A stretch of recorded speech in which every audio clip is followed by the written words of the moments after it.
I can't stop smiling, man. I can't stop smiling. Every time I think about that game yesterday and what the Cleveland Browns did to come back in that game, to beat Baltimore in Baltimore the way that they did yesterday, this Victory Monday might be the sweetest of them all. For everything that went into that game yesterday, for, a slow start for Deshaun Watson, who certainly turned it around and showed a lot of promise on why he's here and what you expect out of him to step up. For the defensive effort that you had, Greg Newsome saved a damn good time to get his first career interception. Myles Garrett has launched himself into the conversation for not only DPOY, but I think MVP, unfortunately, sounds like CJ Stroud might have a little bit of an edge on that. You beat the number 1 sack team in the NFL with your number 4 and 5 offensive tackles. You got 100 yards from Jerome Ford. Amari Cooper is a godsend, and you sent the Baltimore Ravens to a big, fat L. Man, what a win. What a game. The Cleveland Browns, that might be the best win. That might be the best regular season win for this team since 1999. We have a lot to dive into today. It's all positive. It's all good. And it's all a Victory Monday. Welcome to the show, everybody. I am Matt Fontana. He is Ryan Tyler. Good morning. We are live here on Big Play, streaming on Twitter. We're up on Facebook. Of course, check us out on our YouTube page as well. I think a lot of cardiologists might have gotten a phone call yesterday about 5 o'clock. Dude, the collective of Cleveland Browns fans.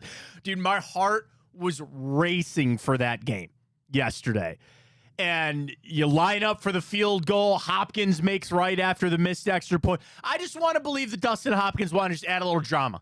Little drama. Sometimes directors in films, they just know when to add the right amount of drama. And I think Dustin Hopkins was doing that, doing his best Martin Scorsese, if you will, yesterday. Just adding a little bit of drama to that game. And the Browns resiliently get an amazing win. Euphoric is how so many Browns fans feel after that game yesterday. And one that, first half, what's going on with Watson? Oh, my God. And then what does he do? He comes out. He's perfect in the second half.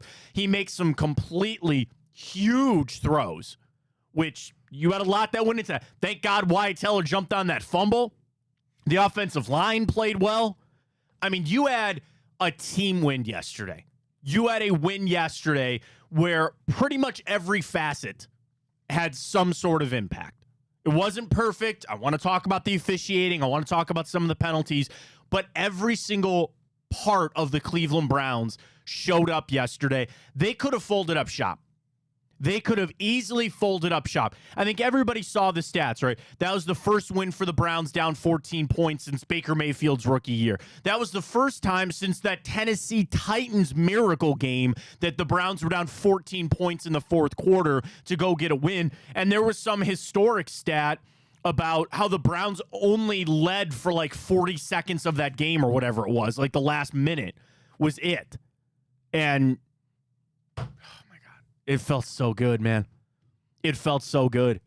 And I think with where we're at as Browns fans, these wins, they feel different because we're not quite there yet. You know what I mean? Like, you're not to a Kansas City Chiefs type level. You're not to the Eagles where those wins, they're not expected, but it felt so different because we're waiting for this team to show us. And they've had a lot of big wins, and you got to buy stock on this team. Anybody out there still not believing in this team? And that goes top to bottom about the belief on this team. It just oh my God, it feels so good. It feels so good for all of it. An AFC North team, it is Baltimore, and it was a back and forth game there in the second half that you just made more plays. The Browns could have easily folded up shop at halftime and said, hey, it's not our number. That's Baltimore. I'm sure there's a lot of conversations today about Baltimore as a Super Bowl favorite to getting the number 1 seed. I'm sure those are fun today. You could have just said, it's not our afternoon. It's not going our way. And the Browns didn't do that. They found a way to compete on a field that was not equal. And that's not even talking about the referees. The Baltimore Ravens were a better football team. We did that with our Friday report card. We had to find some spots, and there were. But watching that game, and even in the first half, you're like, man, Baltimore was on a different level. I really thought that we were trending towards them getting a nice, comfortable win. They looked to be in their bag, man. They were throwing these plays here and there. Monken was dialing it up there against his former team. And I'm like, man, what are we going to do? What are we going to do? And the Browns didn't. They believed. And you needed some big plays to go your way. You got those. And I think you really exercised some demons in this game. Some of the big wins that this team has had this year is great. There's nothing like beating your division teams. There's nothing like going toe-to-toe up against the teams that you will face forever to make the playoffs, and a win like that turns the tides. A win like that shows you that the Browns belong. And I believed it up until this game. And I wanted to see it. And I said this last week, Ryan, and we'll talk a lot to Deshaun Watson. I was going to put so much on Watson for this game. And I was like everybody in the first half going, oh, man. Uh-oh. Do you want to know the play? And it's we're all positive today. This is a great day. But that screen to Njoku that he threw it, and then Njoku had to go down and pick it up off his shoe tops. And I was like, okay, maybe we got some accuracy issues going on here. But you give credit to Deshaun Watson for flipping that script and coming out and being perfect in the second half. What was it, 3rd and 19? You pick up 17 after the fumble, by the way. Thank God for Wyatt Teller. Can I do a quick side tangent? Wyatt Teller needs to keep playing football here. Okay. I know that on the numbers and on the sheet and the guaranteed money and this and that, I'm going to start right here this morning and say I need Wyatt Teller in a Browns uniform for a lot of years to come. Brian Baldinger's got his clips out there. Teller's a road grader, is well on his way to another All-Pro. He is well on his way to another All-Pro this season. After a year last year where he was banged up and hurt, he has come back with a vengeance. So I know the numbers all point to, it might be better to let Wyatt Teller go. They better not. They better not. So Watson stepping up to make the big plays. Was it flashy? Did he throw for 400 yards yesterday? No. But sometimes that element of a quarterback that elevates their play when it matters the most. And these are all things. I want to wake up this morning and scream from the top of the Key Tower building, Terminal Tower, and scream, yes, we got it. That's the Deshaun Watson that we need. That's it. I don't know if I can quite do that yet. Okay? I want to see more. I'm like that gift from Star Wars. More! More! I want more. And I was going to put everything I had on Deshaun Watson in that game. First half, not great. Second half, outstanding. Outstanding. And now, all that's done for me is kind of wet my whistle a little bit more to say, okay, all right, now what's more? Now I'd like to see the complete game, the full game against those Pittsburgh Steelers this weekend. The Browns are riding high, but I want to see more.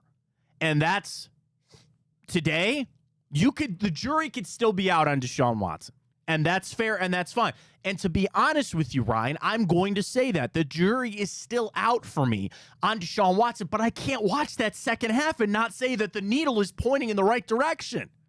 Yes, he got the left foot injury. He was in a boot. Hopefully, of course, that PTSD comes back. He goes, I'll be fine. I'll play. Okay, I hope so. But that second half, it means more. Usually you would sit there and say the second half just cancels out the first half, right?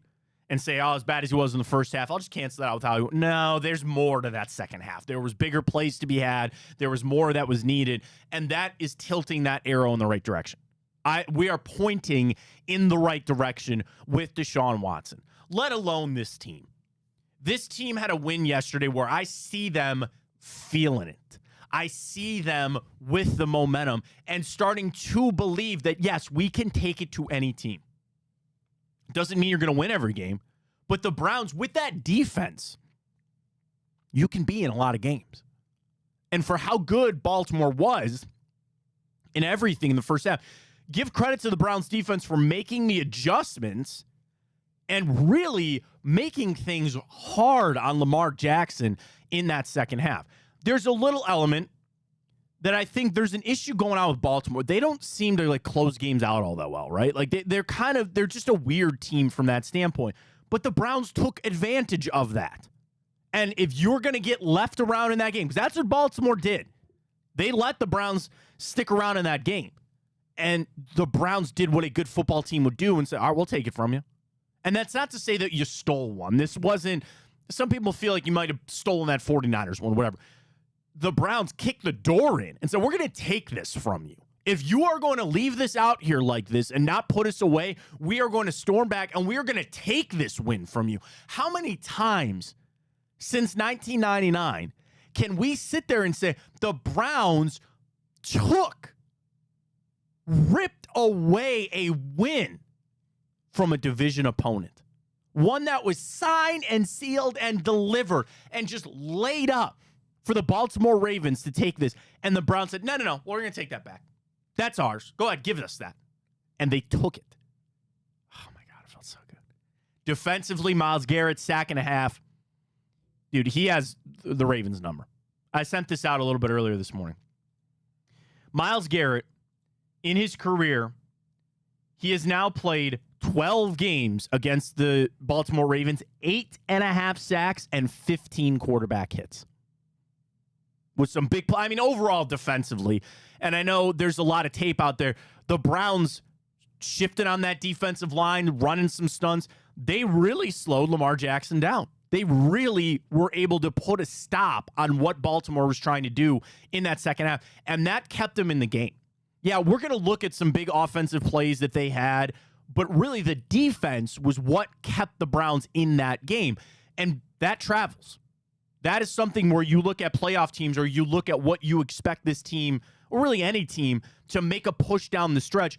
Defense is what you need to keep you in games like that. Now, the funny thing is this was a 33-31 score. You had arguably the two best defenses in football, and they combined for 64 points.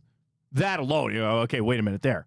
But the fact, and they scored 2 touchdowns in the second half, but the Browns in the fourth quarter, putting up 16 points in the fourth quarter, including that pick 6 from Greg Newsome, man. Woo!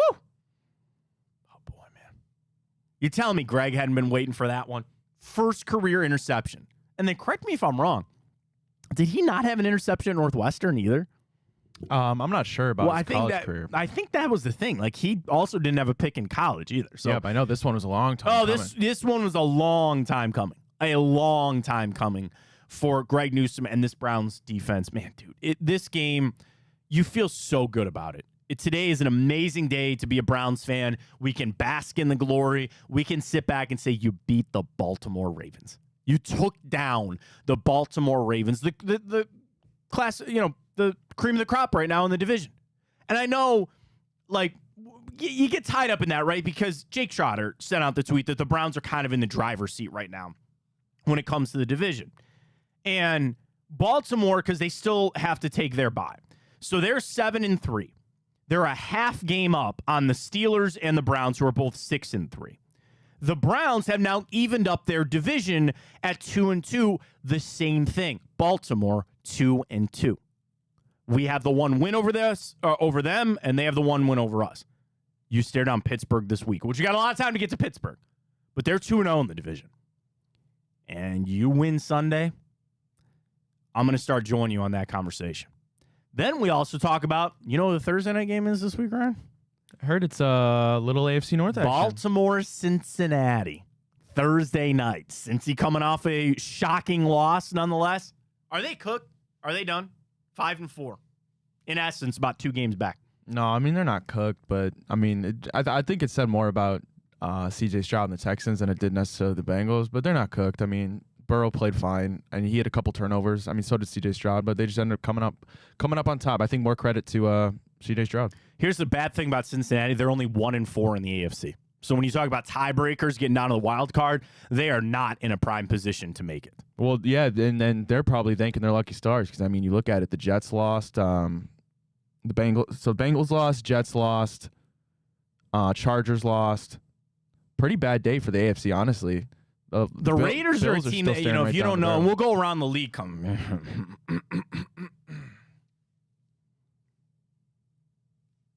just want to push this off the desk there, Ryan. Not for young Ryan. Ryan had a hell of a week in Tipico. Me, not so much. We'll get to that around the league coming up.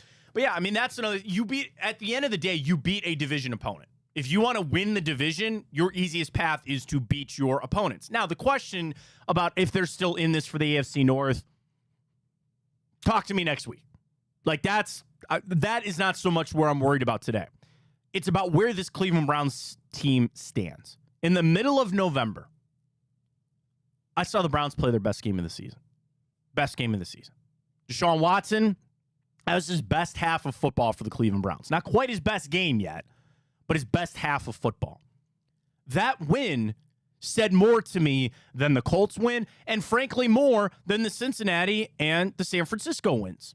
If you are ranking the wins on the Cleveland Browns this year, this was the most impressive one. This was the best win the Browns have had, and they got it on November 12th.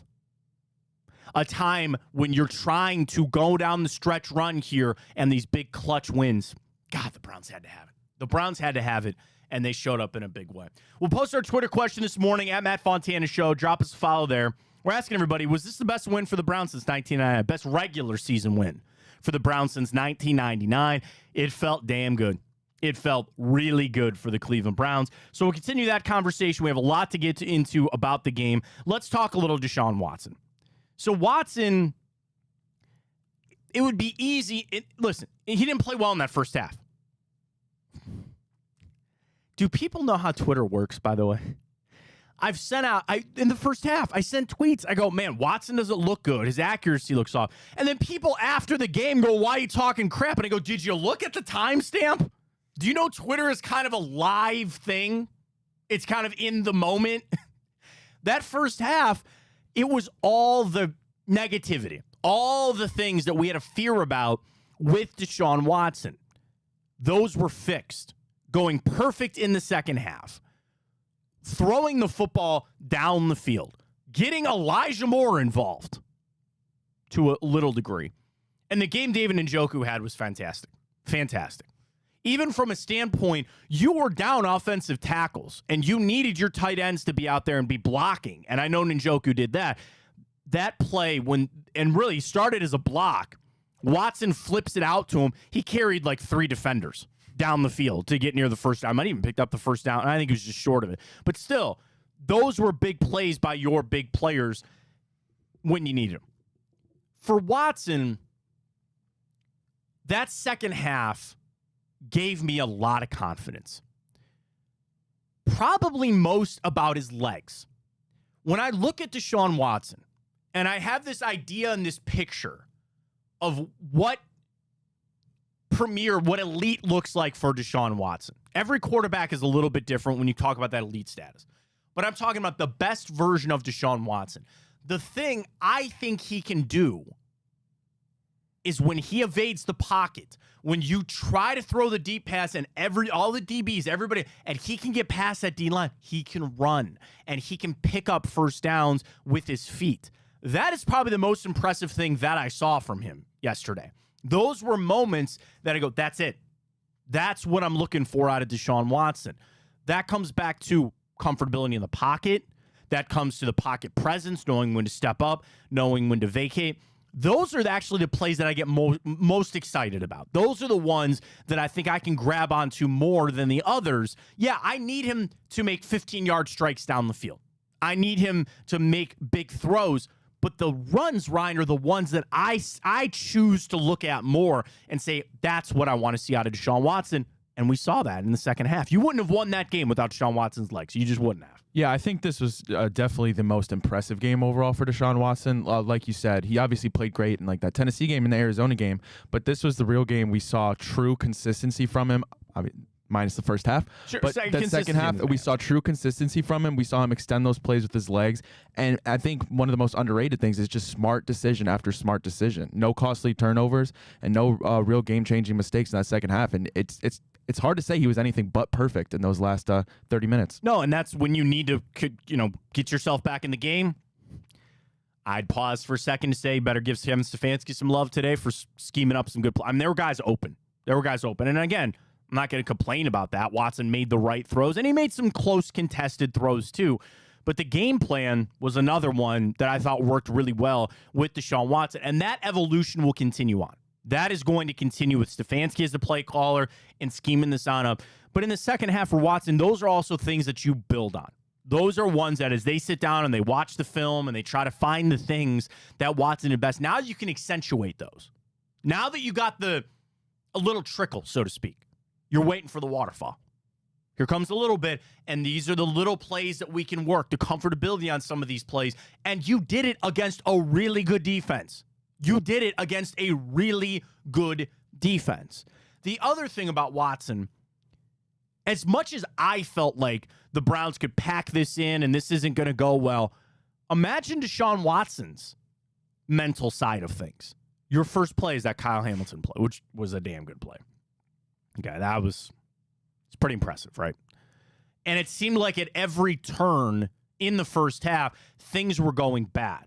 And that would be easy for Watson to fall back into, I don't say bad habits, but just that side of it where he knows he hadn't played well this year. He knows there's been ups and downs, and he found a way to put that aside and take the team and move them down the field when you needed them to. I'm not ready to just blanket statement, we're good on Deshaun Watson. I want that. I want that more than anything.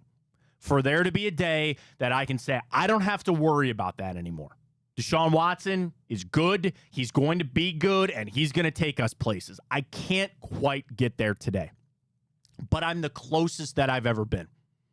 I'm the closest that I've ever been to putting that rubber stamp on it. Say, that's it. We're good. He's our guy.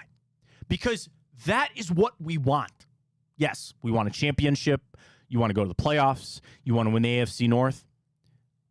A level of that is having complete and utter faith in your quarterback. And again, I'm not there yet, but I'm the closest that I've been. And there will always be the outliers. We've talked about that. There's always the people that'll defend him no matter what. There'll always be people that'll be against him. Sure, that's fine. That's where we live. But here in the middle where I am, I want to be proved. I want him to show me this is exactly why he's here and the money and the contract, all that other kind of stuff. I want to see it. And the second half yesterday, he looked like the guy that I had hoped that would be him. Got to keep it rolling. Got to keep it rolling. That's a good start. More. Again, give me that Adam Driver meme. More. I want more. I do. And the thing is, it's there. You know what I mean? It's there. There were a lot of questions. I saw the tweets. He's a bust. He's a bum. This contract's a bad idea. This trade was we all felt the same way. I get it. That's how you felt in the first half. But at least in the second half, it was shown that it's still there. Because that was the other problem. The fear that he would never be the same. That his days in Houston, that was it. Right? That second half looked like some of the best quarterbacking that you could get. So at least it shows you that it's still there. It's still inside. I guess the best way I can put it, on the door, the swinging door, that is Deshaun Watson as your bona fide franchise quarterback, no question about it, elite quarterback, that door. It's not completely wide open, yes, but you cannot sit there today and say that it's completely shut either. You can't say that. It's more open than it's closed. And there's no way, even for the biggest Deshaun Watson detractors out there, you can't sit there and say today that he's a complete bust. Because it's still there. Now that brings what? Expectations. Now that I saw it, now that I know that it's still there, I'm going to expect it now. And I will be more critical moving forward when I watch him play. That's the tough thing about playing well. You launch those expectations up. So Watson showing to everybody, which we needed. You needed that little show of faith there, and you got it. But now the expectations are going to be back up. And we'll cross these other games when we get to them. We'll cross that bridge when we come to it later. There's big games to be had still. And dude, there's an opportunity coming up. 3 out of your next 5 games are against an opponent with a losing record. One of the teams with a winning record is Jacksonville. And if you watched that game yesterday, you realize there's something going on down there in Jacksonville. I don't quite know what's going on. So you are staring down the barrel of your stretch run to clinch a playoff spot. You can do it. You beat the teams that you're supposed to coming up, or if you can take it to the Pittsburgh Steelers coming up on Sunday, you were going to put yourself back in that conversation. Not saying they were out of the conversation, but you're going to lock yourself on in. But Deshaun Watson in that second half showed you what he should be, what he is supposed to be. It's good. That's a good start. And that win felt damn good. And it was also a win, Ryan, that it wasn't like granted, again, he had some big plays, but this was truly a team win. This wasn't something that he threw for 350 yards in the second half and threw 3 touchdowns. He moved them down the field, but it was a team impact. Like Amari Cooper on this team. I sent it out this morning because PFF Football had it. Amari Cooper over the last couple of weeks, he's got like a 129 QBR or something when he's targeted. His stats are just outstanding. And I said, okay, here it is. 3 games, 17 receptions, 326, only 1 touchdown, but a 109 passer rating when targeted. That is another evolution here of Deshaun Watson. I want to see him and Amari Cooper continue to be on the same page and continue to build that and build those reps and get that comfortability. So again, you had an impact of Amari Cooper. Then you had the impact of the run game, which you got to give Kevin Stefanski credit for sticking there. You outrushed the Ravens more than double. Oh, I'm sorry, not quite double.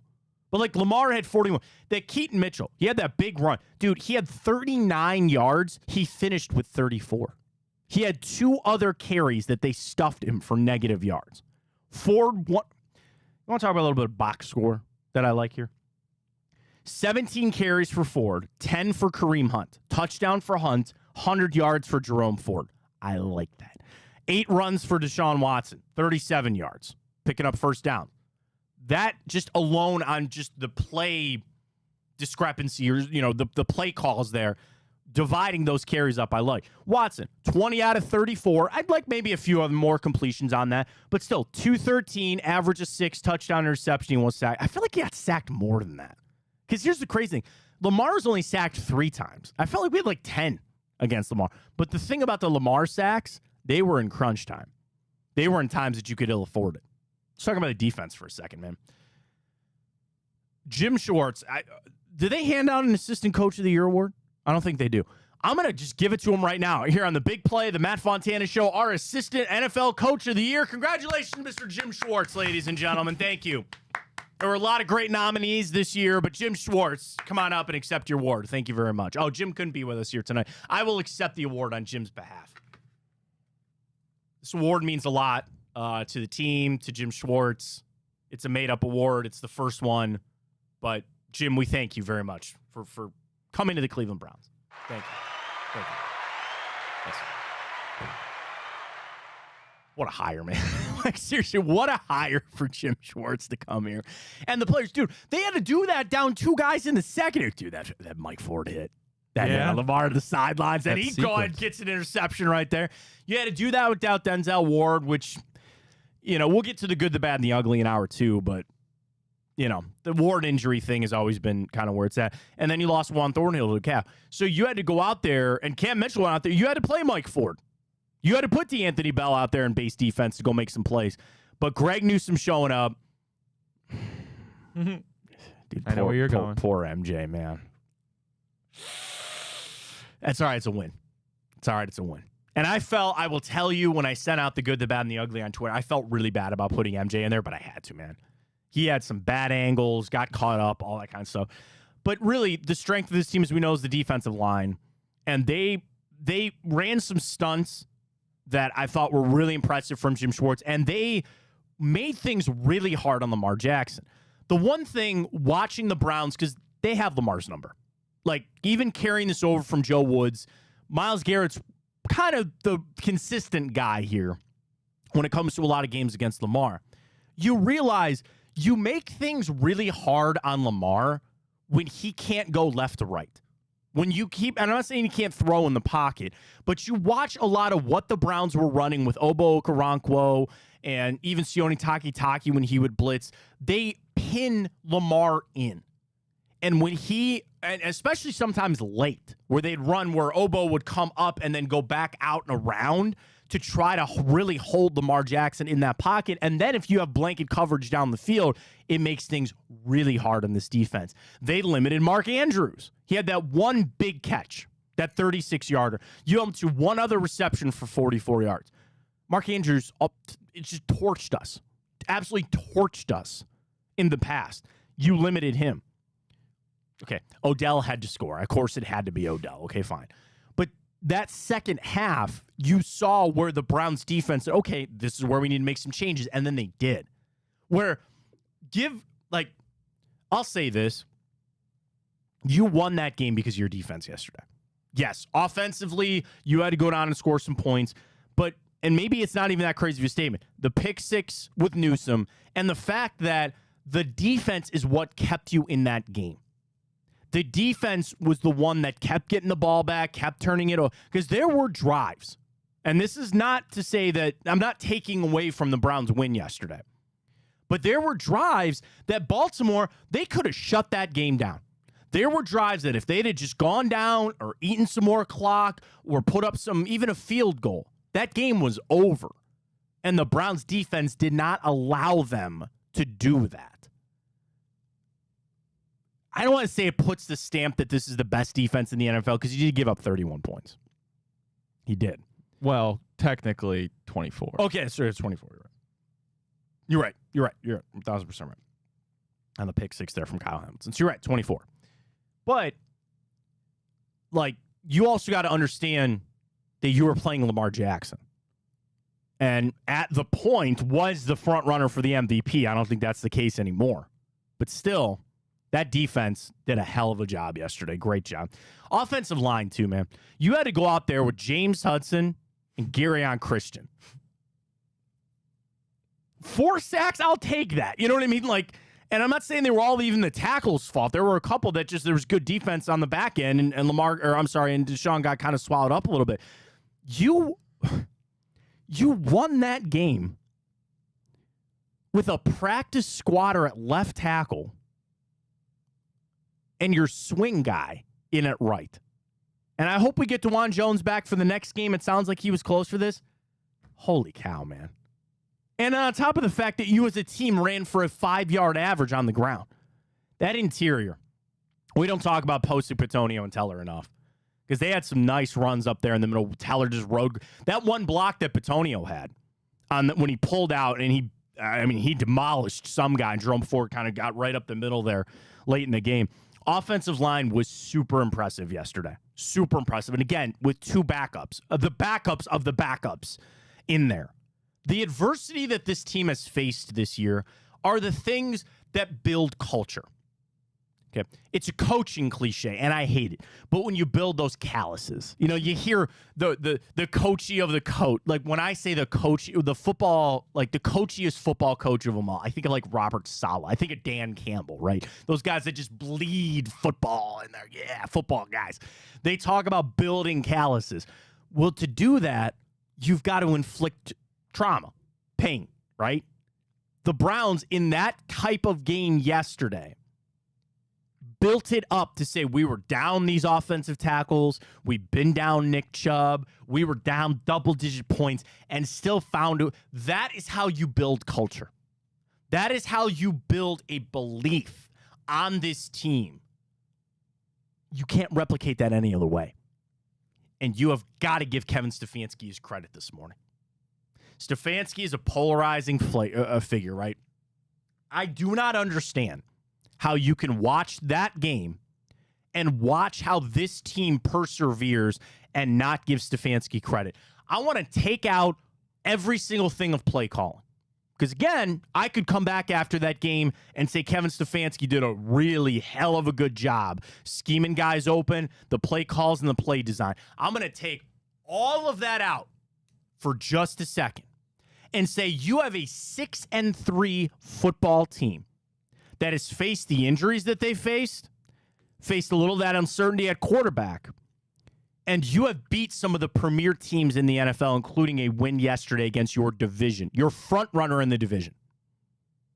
Kevin Stefanski's in the Coach of the Year conversation. I don't know if he's going to win it. And again, I don't really care if he wins it or not. I just want him in that conversation. But there can be no Stefanski slander today. There can be none. I don't understand how people could at all watch yesterday and the result. Again, take the play call out of it. I'm talking about the belief in this team. And if you want to say that that's overrated or if you want to give Kevin Stefanski credit for that, you're wrong. Because that's where it starts. It starts with the coach. When you talk about what Antonio Pierce is doing with the Raiders, right? 2-0. Nice win for them last night. The culture changed. Now, granted, they hated Josh McDaniels, and it's pretty apparent with some of the things the Raiders are saying, but that's the same thing. When you have a coach that this team believes in and buys in, you're building this culture. You have got to give him credit for that. You have got to give him credit for that. And to be honest, I haven't seen a lot of it. It's where the thing is with Watson and Stefanski, it's sometimes like wearing down the haters. And I don't like doing that because, again, there's a lot of people that just live in the middle. There's extremes on both sides. But the middle is where I choose to live because I'm going to call it like I see it, as always. And what I saw yesterday was a team that's building good culture. That's a reflection of their head coach. Matt, I want to ask you a question, and you're going to have, you only get like 3 seconds to answer because I want it to be like a true, like Okay, I want to be prepared. Instinctual, top of the dome Doesn't answer. the coffee just taste delicious this morning? Right? It's always better on a Victory Monday. Mm-hmm. All right, I'm prepared. I'm ready. I'm listening. Go ahead. All right, so you have like 2 seconds to answer. Oh, you said 3. 3's okay. I'll give you 3. Okay.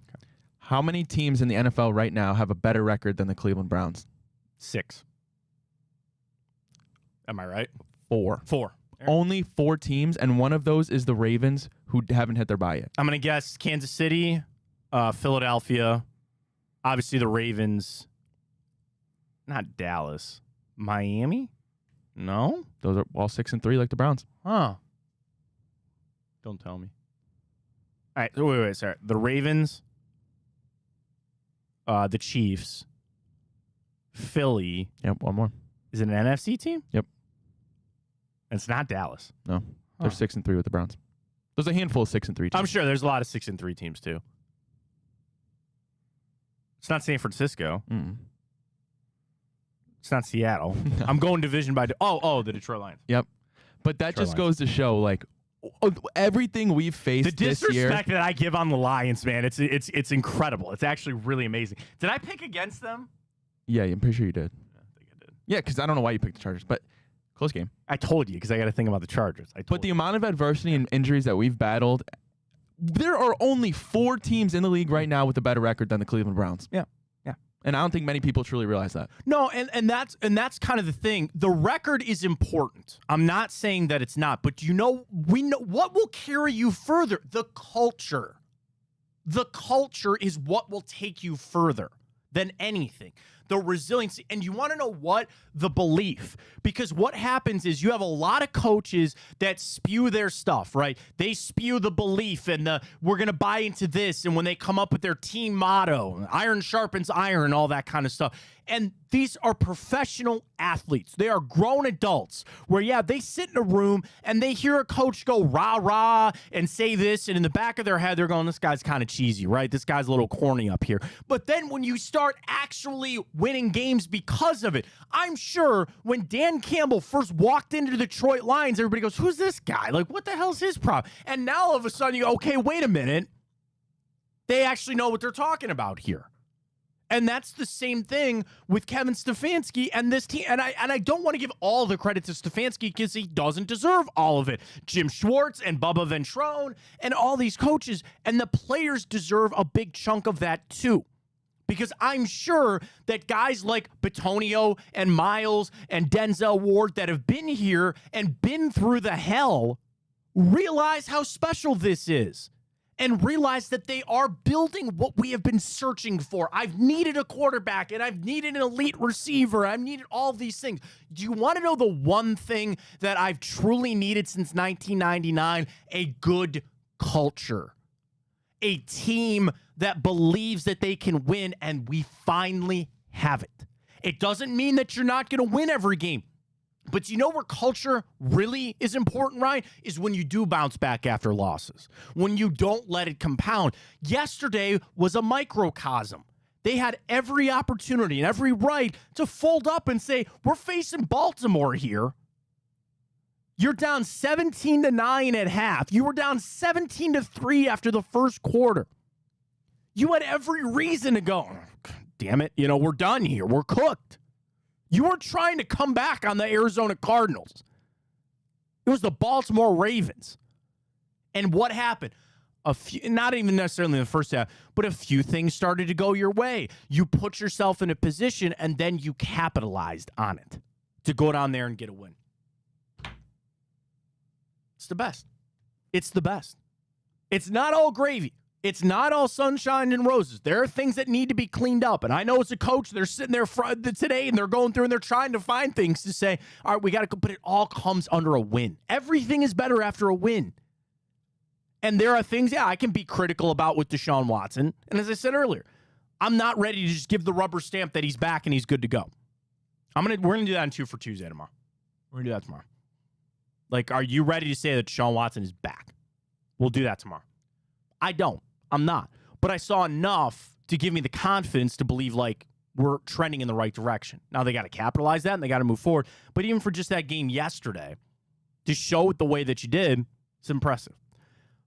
Another narrative that I want to bring up, because, again, it comes a little negative on a positive day.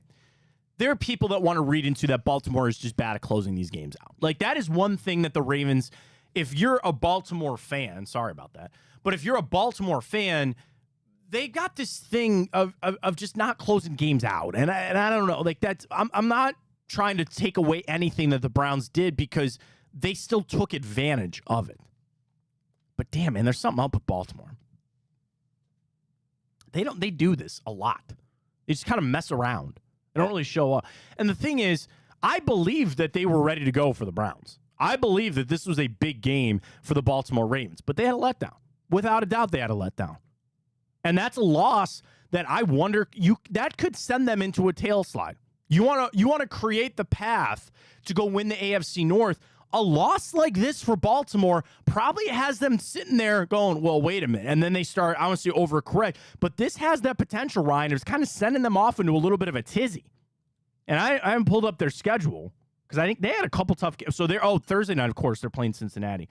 Dude, they still have the Chargers, the Jags, the 49ers, and the Dolphins. This is far from wrapped up for the Baltimore Ravens to win the division. That is far from wrapped up. Now, the Browns got to make some hay while they can, and I believe that they will. But that could be something that you really send them off into a big questioning on kind of how things go right there. All right, great stuff on the Browns. Our Twitter question is up. We'll get to all that.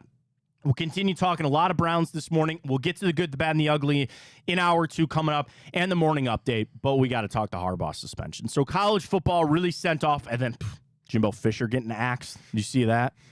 Does he get that $80 million in a check, or how does that work? Deferred payments? How does that work? Well, let's talk Harbaugh. So it comes out Saturday morning as they go to play Penn State that he is suspended for the rest of the regular season. That would include the Ohio State-Michigan game. Okay, they beat Penn State. And I said that about Penn State when they played Ohio State. I don't think they're very good. And that's not, I guess that's a shot at Drew Aller. Bo Bishop, Bo host down in Columbus, Cleveland Browns Daily. And his tweet is still right on. James Franklin in big games might be the worst coach in college football. Like, just horrible. So take that for what it's worth. And Michigan did what they needed to do to get a win. The thing that most people get done with and they just cannot stand is the crying and the Michigan against everybody. Like somebody died. Did they pull the win one for the Gipper? Which, by the way, that was in Time Hop over the weekend that Newt Rockne gave that speech. You know the behind the scenes on that? I do not. Notre Dame was down to, I believe, Army. And Newt Rockne gave a speech about a player that passed away 5 years earlier. His name was George Gipp. So he gave the story of win one for the Gipper. That's where that phrase comes from. But to pull this, Did Jim Harbaugh die? Did he, wait a minute, did he do something self-inflicted and then you're going to try to start talking about him and this is all for him and this was, and if that's what they want to use their motivation, try to stick it to the man and we're the oppressed and all that kind of stuff, you did it to yourself. You did it to yourself. It's like that bicycle meme. You're riding the bike and you stick the wood in the spoke and then you go, well, why would you do that? Or probably the Eric Andre one where he goes, why would you do that? Michigan did this to themselves. On the suspension, all I asked about, or all I ever asked for, was for them to do something. They did it, and I'm ready to move on. That's fine. That's not the world we live in, because, of course, they were waking up Sunday morning trying to get injunctions filed. Does Michigan know that judges probably don't work on Saturdays? Waking up, calling district judges in the Supreme Court trying to get an injunction, and they didn't. Do they really need Jim Harbaugh on the sidelines? Probably. You know what I mean? Like, in college, if you're not a play, like Ryan Day's a play caller. He calls the play, so that's a little bit different. When you're a coach that just kind of wears the headset, yes, there's in-game changes and all that. You're really there because you recruit well and all that kind of stuff, sure. But they'll have an easy cakewalk next week for Michigan, and then they gear up for the Ohio State game. Is that suspension fair? And I was never going to do this. I didn't care what the suspension was. I didn't care. I think 3 games is fine. Sure, you want to take the tact of we're not going to punish Michigan, the players, or the organization because maybe they didn't know about it or were the players really involved. I think they went after the right person. You want to take somebody down for this, fire Connor Stallions like they did, and if Jim Harbaugh really knew about it, then yeah, suspend him. Good. I can move on now. I would love it if Michigan would just take it and move on. You know they won't. And I'm sure they all weekend, and I'm sure today, we're sitting down trying to file all these legal briefs and do this to try to get Harbaugh back. For what? The Ohio State game. And that's their end goal here, clearly, is just to get him back for that game. Because I said Wisconsin. Is it Wisconsin? It's Maryland. It's Maryland. Okay, Maryland's a little bit of a feisty team that they should have no problem for. So they'll probably sit back and say, okay, this was a 2-game suspension. They'll try to fight. I don't even care anymore. I really don't. So if anything, I give credit to the Big Ten for stepping in and making the decision, because a lot of people were crying Friday too. There's no way they would do this right before the Penn State game. That's not fair to the players. That's not fair to... They have lost their ability for this to be fair. We know what they did. Everybody knows what they did. You hand down the suspension, we can move on. And you're looking down the barrel right now of, Ohio State, Michigan for a chance to go to the college football playoff in the Big Ten championship. Speaking of those Buckeyes, a nice, comfortable, easy little win right there for Ohio State. Dude, how good does our Marvin Harrison Jr. bet on Typico look, Ryan? Yeah, I mean, You and I got him in the plus thousands. He is now second in the Heisman race. Do you want to know why he's going to win the Heisman, Ryan? Why is that? Because he is the best player in college football. I'd agree. He is the best player in college football. The Heisman has a little turned into the MVP. It's a lot like the quarterback. You're a quarterback and you win. And the year Devontae Smith won it, you got to remember, that was a COVID-shortened, freaky, kind of weird season. But I see a parallel to the year that Devontae Smith won the Heisman to this year where I think Marvin Harrison Jr. is going to win the Heisman. Do you want to know what that parallel is? I don't see a quarterback out there that is head and shoulders above everybody else. Does Michigan know that J.J. McCarthy is in the car? What do you have, 9 passes? Dude, none in this, like 1 or 2 in the second half. Was it? Michigan set some school record, like 24 straight runs. I came out of that game thinking Blake Corum deserves more Heisman votes than J.J. McCarthy. So well done on Michigan's side just to go on. If you got a ticket for J.J. McCarthy, you know, and I don't know if anybody has physical tickets anymore. Do you know what you should do with your ticket? Here, I'm going to write right on. J.J. McCarthy win the Heisman. Here's your ticket. Just go ahead and just... It's done. I will pick that up later. Don't worry about it. It's gone. It's done. Because part of the Heisman voting, and I know that Ohio State just waxed Michigan State. That was not the biggest game of the year for Marvin Harrison. But in the biggest games, your quarterback for Michigan was a non-factor. You don't win the Heisman like that. There's no way. So scratch him off the list. Okay, Michael Penix. And now Bo Nix back in the conversation. Okay, rightly so. I don't look at those guys. In a year, okay, I'm an Ohio State fan. I'm trying to stay unbiased about why I think Marvin Harrison should win the Heisman. But here's the thing. What Marvin Harrison is doing is truly special, is truly amazing to see what he's doing. And I'm not saying that Bo Nix is not really good. I'm not saying that Michael Penix is not really good. But on the scale, like, I guess here's what I'm saying. For Marvin Harrison to do what he's doing at a wide receiver level, that means more to me than what a quarterback is doing at their level. I need Michael Penix and Bo Nix to go like record-breaking here. And yeah, yards per game, Penix is still up there, and Bo Nix was number one, I think, in completion percentage and all that kind of stuff. And sure, and they might have teams that are fighting for the college football playoffs. I'd give it to Marvin Harrison, man. And it is a bit of a popularity contest. There's a lot of Heisman voters. You know how many Heisman voters there are, Ryan? I think thousands. Like, I'll tell you this. 870 media voters. 870 Heisman voters. I have 4 in my phone. Like, I'm not discrediting it, because I know there's a lot of people that if you cover college football, you want to be a Heisman voter, AP voter, and the Heisman voter. There's a lot of those. With that many votes, part of that is a popularity contest. And Ohio State, if you've been watching, has launched the Marvin Harrison Jr. Win the Heisman campaign. There's power behind that. And I know Oregon's going to push Bo Nix, and I know Michael Penix is going to get pushed too. I didn't even look on Typico. Let's see the update. Because Harrison's, dude, he had his odds change at halftime of that game on Saturday night. His odds jumped at halftime after he ran that touchdown in. Logging into my Typico app. We'll get to our Monday Night Football bets tonight. I have protected bets I got to use tonight. $10 protected bet. I still have my $30 bet credit. Should probably use that. NCAA football. Futures. Heisman. Bo Nix is the favorite at plus 102. Penix is plus 300. Jaden Daniels, 430. Marvin Harrison, plus 480.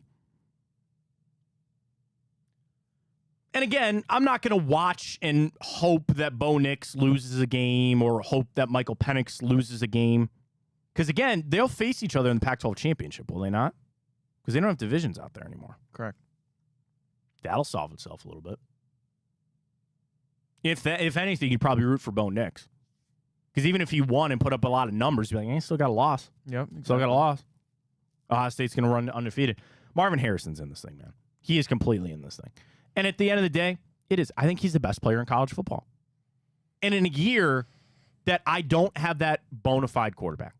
You know, the years that Jameis and Johnny Manziel, there was a no-brainer, right? A lot of that is no-brainers. Yeah, they invited Chase Young that one year, but you really knew who was going to win the Heisman. This is a year that there is not a quarterback that is just head and shoulders better. I would look at it and say, yeah, Bo Nix and Penix and Jordan Trav, they're kind of all in the same little mix right here. Jane Down, they're all in the same mix. And then there's Marvin Harrison. There's no defensive player this year. That's also kind of a little thing where in years past you've had a pass rusher make it. You don't have that this year. Marvin Harrison at very least will be in New York. There's no way he won't be at the finals. And he'd get my vote.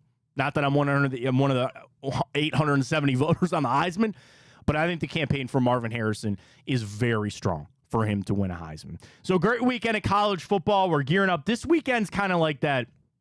It's just that lull. You know what I mean? It's just that lull where, yeah, Ohio State should take care of business. You expect Michigan to take care of business. And unfortunately, this will probably be another week where people are sitting there waiting to see what happens with Jim Harbaugh and any injunctions and all that kind of stuff. There is an element to, Ryan. I hope Harbaugh coaches against Ohio State. I don't want any excuses.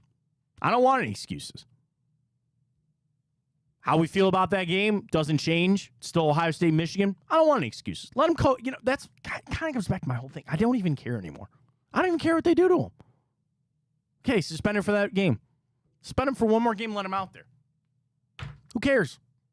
All this other stuff is just drama. NCAA loves, you know what the NCAA really loves? Blog posts. They love blog posts because that's what all these teams have. And there are just the diehards that are on there just typing and tweeting and sending all these messages. It's created drama. Oh, Michigan, Ohio State got involved in this. I don't care.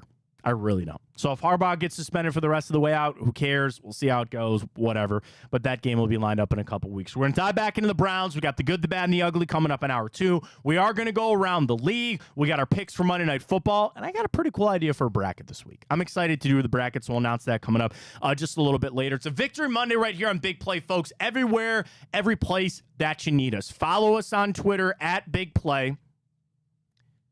Is the news that we talked about before the show, is that public knowledge? In terms of one of the shows that's airing tonight. I'll leave that for them. I don't want to spoil anything. There's a big announcement potentially tonight on one of our shows, but Monday's one of our busiest days. So again, we're here 9 to 11 every morning. Chico with Victory Monday from 12 to 2. Then tonight, come get some. Greg and Blake Williams. You've got the Reflog show tonight. You've got the Hanford Dixon show. You have football all day long right here on Big Play. You follow us on Twitter. We're right there. Our individual show is at Matt Fontana Show. Drop us a follow there. You can watch the show live and go back and replay it. I've had a lot of people, Ryan, that appreciate it. I'll hit the retweet a little bit later in the day from time to time, and you can go back and watch the show. You want to watch 10 minutes how we open Victory Monday? Just swipe right across there on Twitter. It's good to go. Up on YouTube as well, at Matt Fontana Show. And we're streaming on the iHeart app. A lot of people on the iHeart app. We got some numbers from our month, and we're really, take a quick sidebar. Folks, we're really growing. And I appreciate everybody that again, you spend 5 minutes with us in the morning. You're here with us all 2 hours. We really appreciate it. We're growing. Our numbers are way up across Big Play, to be honest with you. And it's good content.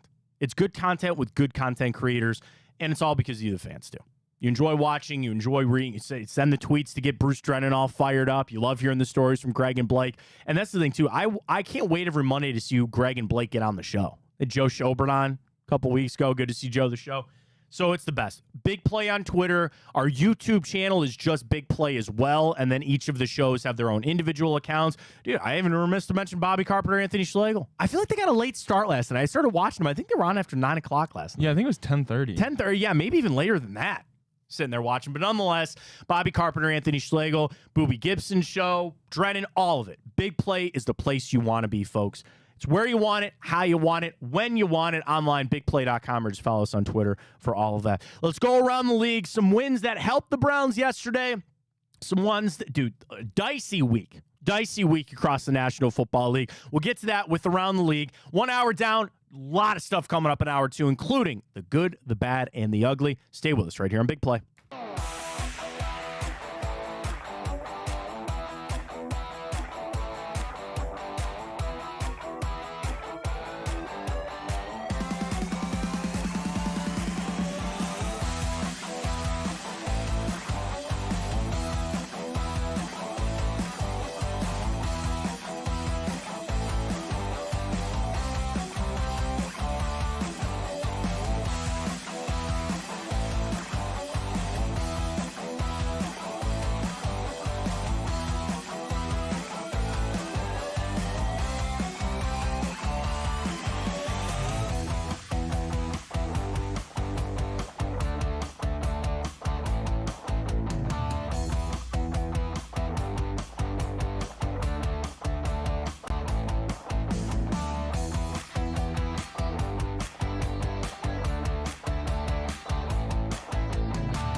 Sprechen Sie Deutsch. We head back out to Germany. Did you see that? Like how they opened the field there in Germany? It folds into the scoreboard. Browns need to take notes of that. Dude, I'm glad you brought that up. Welcome back. Matt Fontana Show right here on Big Play. Victory Monday right here on Big Play. Feels good. He's Ryan Tyler. I'm Matt Fontana. We're going around the league. We're going to dive back into the Browns with the good, the bad, and the ugly in just a couple minutes. So if you didn't see, the NFL back over in Germany, not quite the same game as the Dolphins and Chiefs. Close game, good game with the Patriots and Colts. We'll get to it. But there's a video that where they play over there, which is a soccer stadium. These are all soccer stadiums that they repurpose. Actually, the Tottenham one, they built to play football there, and then they just happen to play soccer. But this one had this cover that then it's like all these wires, and then it pulls the cover back in, and then it goes inside of the scoreboard. Ryan, I am in no way structural engineer. The wind and snow that come off of that lake right there would chew that thing up in a second. Yeah, it would. It would chew that thing up in a heartbeat. I don't know what the weather's like in Germany. Do they get a lot of snow? I have no idea. But, yeah, there were a lot of people who go, why can't the Browns just do that? There's probably a lot of reasons that they can't do that. I don't think you'll ever get a dome on this stadium. This stadium, I'm talking about this one over there. You can't. So if you want to rebuild one, sure. And that gets into a whole nother ball of wax on what they're doing and how they're going to fix it up. That's fine. I am resigned to you'll never have a dome in Cleveland, but that's another conversation for another day. It was really cool to see, though. But in Cleveland, I don't think that would ever work. Yeah, probably not. Probably not. You know who doesn't work? Mac Jones. Great transition. Oh my God, he's so bad. Oh, I'm gutted, by the way. It's on Tipico. I had some good action. I parlayed the under, which at no point did I feel bad about that. And I took the Patriots, plus that 2. I truly thought, here's my reason behind. Well, set the game up first. Go ahead, dude. Set the game up. Oh, already. Well, the Colts defeat the Patriots out there in Germany 10-6. A absolute snooze fest of a game. Mac Jones with another interception. What was he doing? Was he like falling back? Because it didn't even get close. Now, here's the thing. Gesicki was open. Yeah, he was. If you would have thrown it high, Gesicki could have had that in touchdown. Jones looked like it looked like somebody unplugged his controller. It did. And he just stopped, and the ball came short. Yeah, and so Bailey Zappi was out there for the last drive of the game. Then what did he do? But why if you're the Patriots, not even that, but I get it. Mac Jones has been playing awful all game. But to put your backup in that last drive of the game, do you really expect him to go out there and like change that momentum? I don't know. I didn't agree with it. Well, there's a lot to unpack with that. Number one, that's the Belichick. That is, if you're not going to do your job, you're out.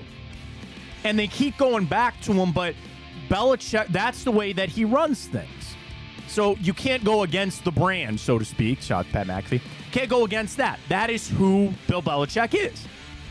Now he's going from bad to worse with Mac Jones to Bailey Zappi. I really thought that was going to be a win for the Patriots because it was overseas. There was a lot of just, it's not easy to travel over there. And I thought that they would be the more resilient team. They kind of were, like the Colts were just out of it. But a loss like that, with all this chatter about what Robert Kraft is going to do with Belichick, that is a loss that I think speaks volumes, where you should have won that game. The Colts did not play well, and you somehow played worse. And I know that things are bad in New England, and I know Mac Jones sucks. Here's where they're at with Belichick. Can they keep him around long enough for him to pass Don Shula? What is it, 26 wins, I think, something like that? Pretty decent amount left to go. That's what I'm saying, dude. That's going to take you 6 years. Yeah. At this pace. You can't do that. And that's going to be probably the lean of the Crafts to say, we're just going to rip this Band-Aid off now. And maybe even for Belichick to say, okay, I'll try to go find another job somewhere else, which is like, if you're a team, are you hiring Bill Belichick? I don't know, right? to come in and just get these wins, because we all know what it is. He's playing the string out. He wants to pass Shula. A game like that yesterday shows me I don't think he can. And the thing is, the coach versus the general manager. Where Bill Belichick has failed is being a general manager. And if you talk to some of the people that were around in Cleveland when he was here, he was a bad drafter in Cleveland. Yeah. Mike Junkin and all that other stuff. You go back to the early 90s, he didn't get it done here on the draft. And in New England, yeah, he found some guys here and there, but you just look at a laundry list of failed draft picks. Sure, he found Rob Gronkowski, okay? He found Devin McCourty. But you go find you go look at some of these other picks, including high picks, they have no talent on that team. None. And they're also not a disciplined football team. I was in and out watching some of that game yesterday, and Zeke Elliott had that nice one run. And, oh, no, wait, come on back, holding. Like, yeah. They're bad. They're down bad. And now my I don't want to say my saving grace for them is gone. Carson Wentz is off he's in LA now. Who are you going to go sign? Because it's clear you can't go back to Mac Jones. I never thought I'd hear somebody refer to Carson Wentz as a saving grace. Yeah. Seriously, I thought it made so much sense to me that he would go there because he would be better than what you're seeing, right? Maybe. He had to be. Maybe. He had to be, man. I guess they just needed final confirmation. And then what did Bill say today? They get back to Foxborough this morning. And somebody asked him, and he goes, well, we'll evaluate everything across all platforms. Okay, Bill. All right, good luck. They suck. Colts, in and or out? We should do that tomorrow. Are they in or are they out? As far as the playoff hunt, do you feel like the Colts are in the playoff hunt right now? I mean, they're technically in it, yes, their record. What but do they feel like they're in? No, absolutely not. Probably not. Good for them. I'll tell you this. I just enjoy waking up and watching 9:30 football. I like it a lot. Alrighty, well, the Texans get a surprising win there in Cincinnati against the red-hot Burrow and company. C.J. Stroud, 356 yards, a touchdown and a pick. Joe Burrow, 347 yards, 2 touchdowns, but 2 picks. They win that game in a very late and interesting fashion. C.J. Stroud, baby. I don't think he's going to win the MVP. I unfortunately, I pull the brakes back on that. You can just engrave him for Offensive Rookie of the Year, though. That's done. There's no question on that. But, like, dude, wow. I hope, and I say this because you went to Ohio State. It sucks because they're in the AFC and you're going to have to compete with them.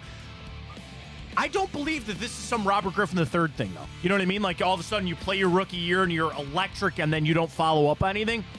It is so impressive with what he's doing. And underrated for the Texans, the drafting of Tank Dell. Because he was a guy that was circling the Browns. Remember when we had our second-round pick and we were all screaming wide receiver? Tank Dell was somebody I wanted out of Houston. Great job there on them. For the Bengals, okay, they fought a 5-4. I picked Cincinnati, which I really, obviously I shouldn't have. Because honestly, Ryan, I placed a parlay on Tipico, and I took Houston and the points. I don't know why I picked Cincinnati on Friday. Because Baltimore, because they play them on Thursday. Cincinnati was eventually going to come back down to earth. And this was the game for them. It was a hell of a game. C.J. Stroud's starting to make a little magic here in these fourth quarters. It's really fun to watch. I don't think he's going to win the MVP just from this standpoint. His team isn't good enough. The MVP really needs to go to a guy on a team. Well, I'll tell you what, man.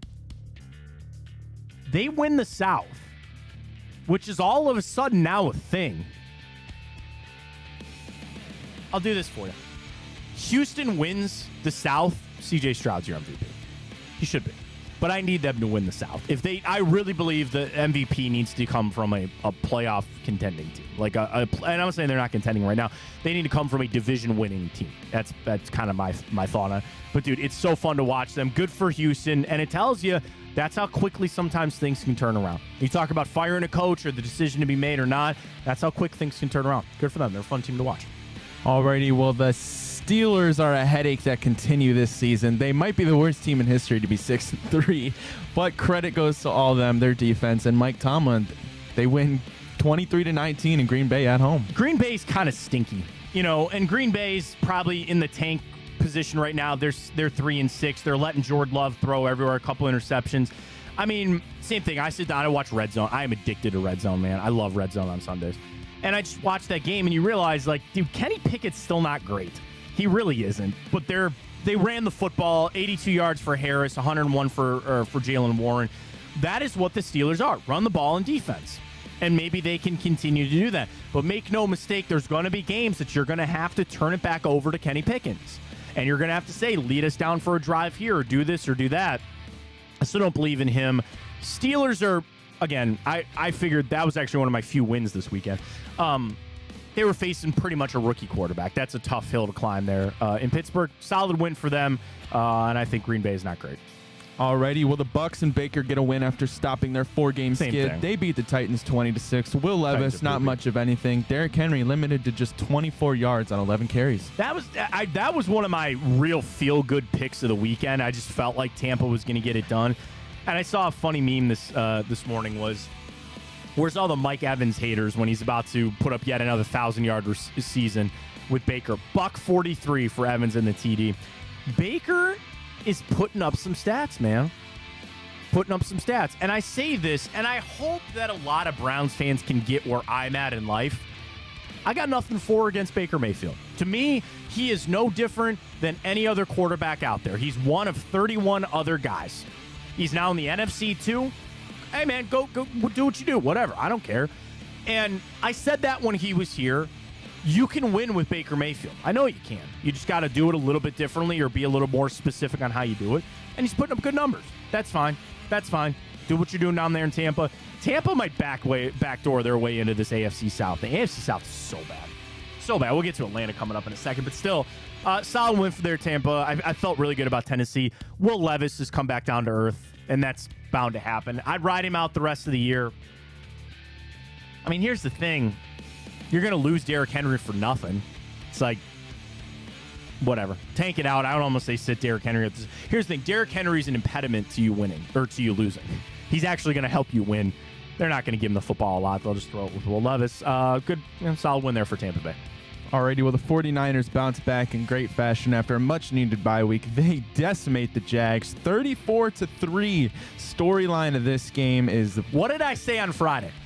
What did I say? I took San Francisco because every bone in my body said take Jacksonville, but I knew Jacksonville is Jekyll and Hyde. They are so up and down.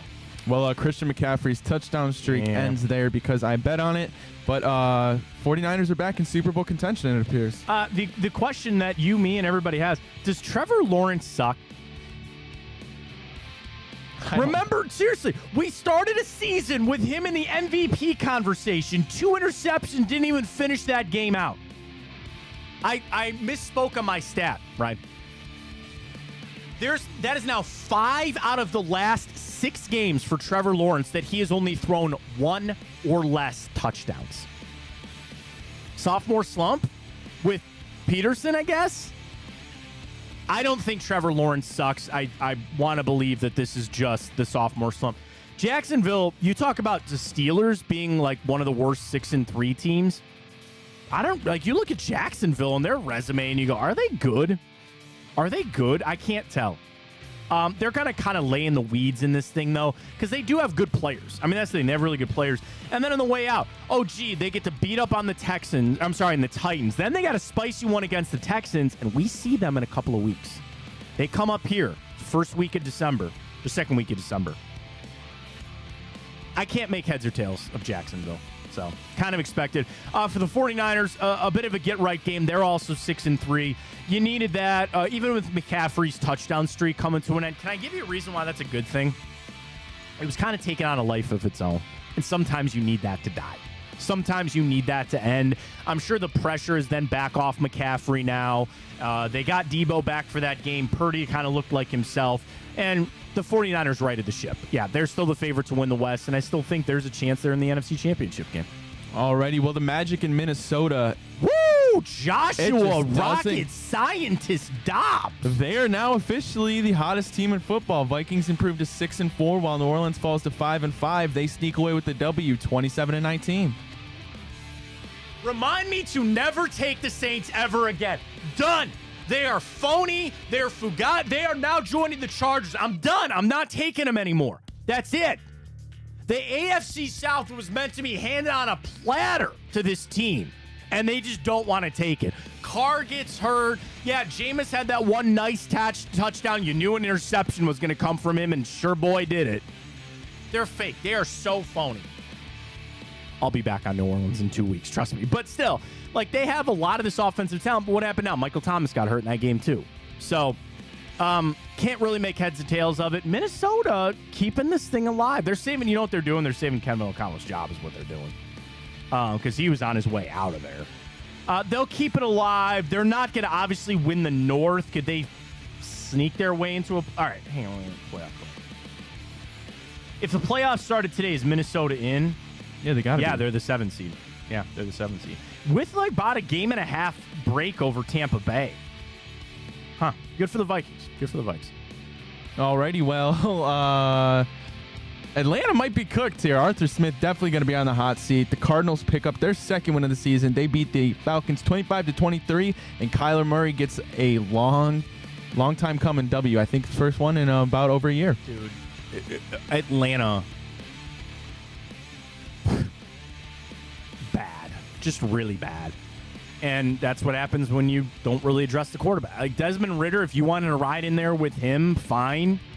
That seems to be a mistake right now. Atlanta's, they're done. They're done. Because it's even just on how they're losing. It's the vibes. They're already 4-6. They still don't want to give Bijan Robinson the football. They've now lost 4 out of their last 5. They're cooked. They suck. Atlanta's done. For the Cardinals, they're in this tough spot where they're better off to just tank, but you needed to get Kyler Murray back to just get him out there and running back around. And frankly, it's good to see. Like, again, talk about quarterbacks that I got nothing for or against. Football's probably better when Kyler Murray is good, and he's running around there and making plays. 6 carries, had the 1 touchdown. Good for Arizona, but I wouldn't get too many more wins if I were them. You want to keep there in the top 5. All righty. Well, the Chargers and Lions. I don't know what else to say about telling you not to bet the Chargers, but the Lions improved to 7-2 in a big shootout. Goff 333, 2 touchdowns, and Justin Herbert might be the king of having great games, but just never coming out with a W. 323 yards and 4 touchdowns. How are the Chargers that bad? Seriously. How are they that bad? They have playmakers. They got money invested everywhere. Herbert puts up I guess you would have to say it's the defense, right? You give up 41 to the Lions. It's horrible. But then the Bears and the Jets. You gave up the best offenses that they faced this year. Miami in the season opener, they gave up 36. They gave up only 20 to the Cowboys, 31 to the Chiefs, and now 41 to the Lions. It just seems like they can't get that meld where the defense shows up when Justin Herbert throws for 4 touchdowns. Brandon Staley's going to be out of a job.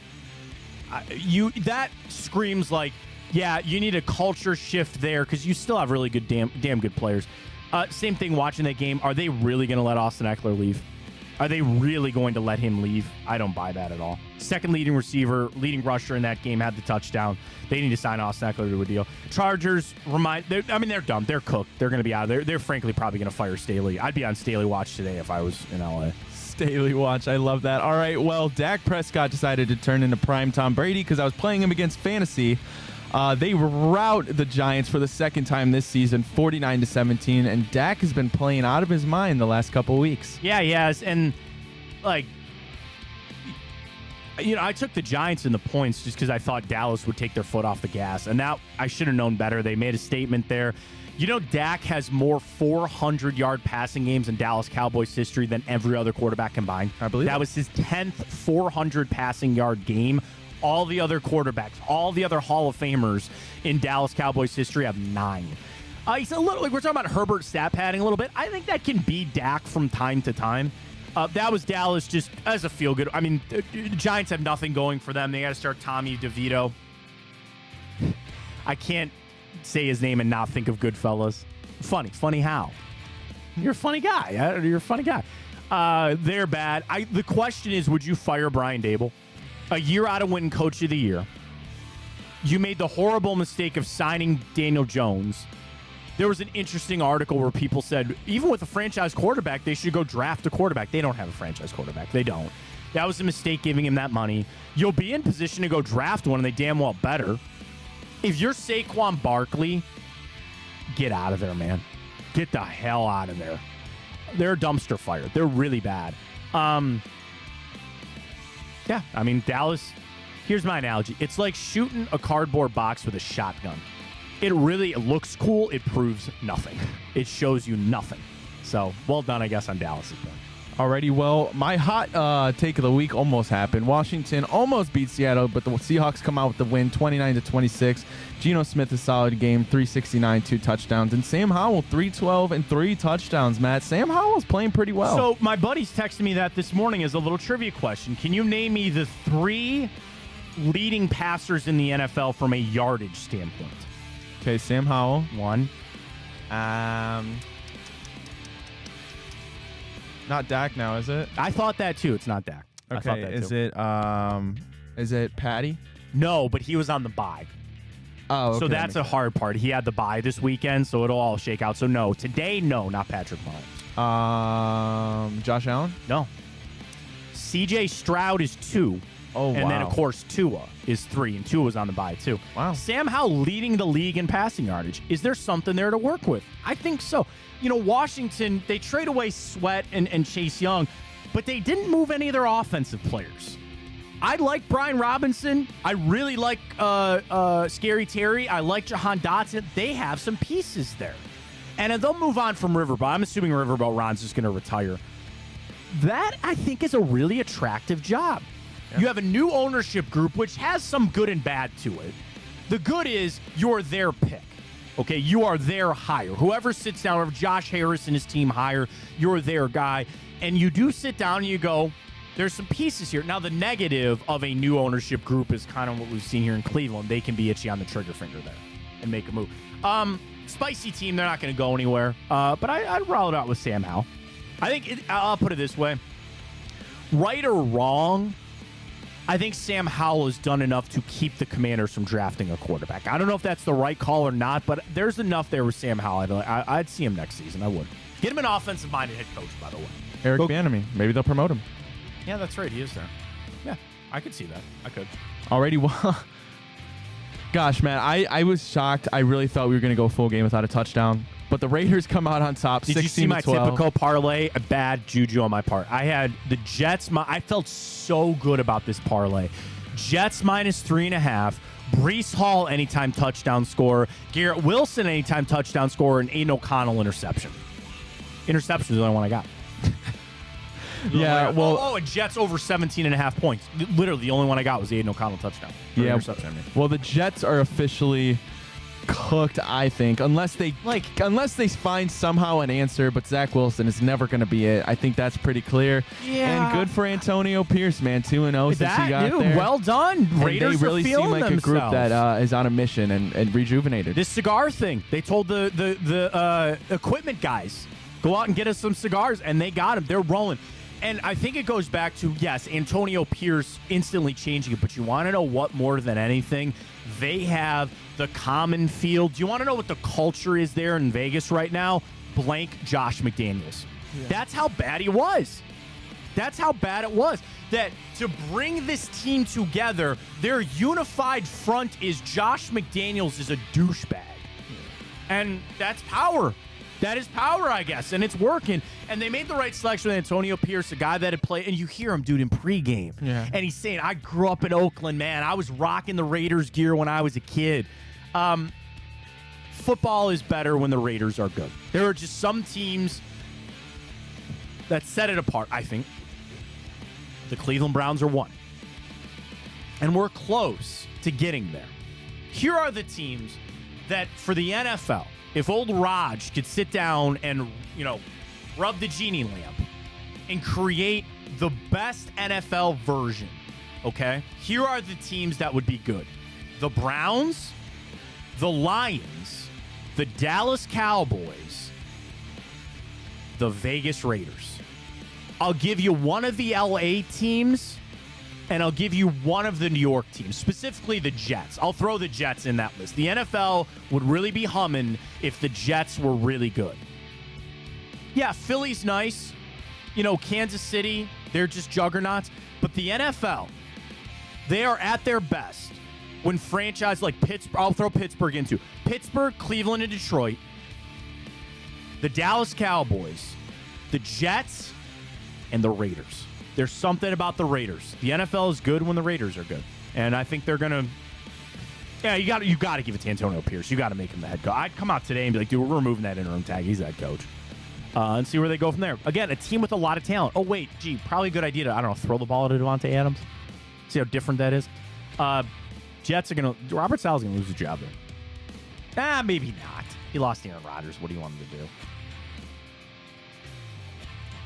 I think he'll keep it. Same thing. Jets built it all up. They're just going to kind of play it out. By the way, because it came up again, Rodgers apparently said he's coming back in a month, mid-December. Why? Can I ask that question, Mark?